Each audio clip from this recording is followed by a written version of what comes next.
in the name of providing medical care to the general vast population, we may think it's a good thing. But I do really strongly think we need to have a national health care system with the private insurance being something that you add on.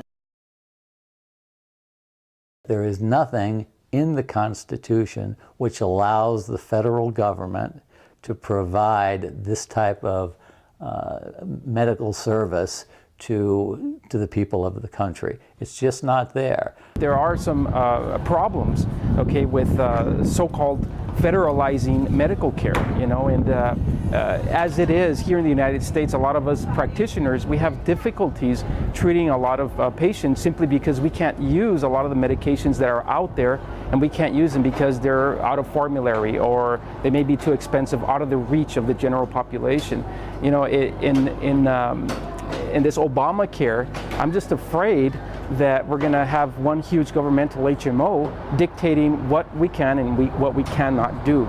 I'm meeting so many women who are in my circumstances who are, losing their homes, having to live from couch to couch because they didn't have health insurance, they didn't have care, and they just had to pawn everything they had until they were poor enough to qualify for help from, Red Cross or Cancer Society or some other government program for poverty-stricken people. Why do we have to wait for people to be poverty-stricken before we will help? One of the objections that I have with regard to Obamacare is that the citizens are required to join, whether they want to or not.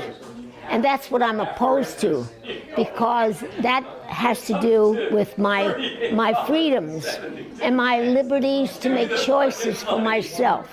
What is freedom but the right to make our own individual choices?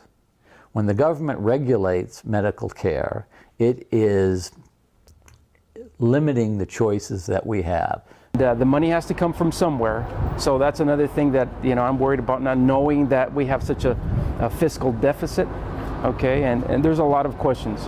The 75% wastage of money in all government programs. We are bankrupting ourselves. This country is bankrupting itself, and I don't believe that financially we're ever going to come out of it.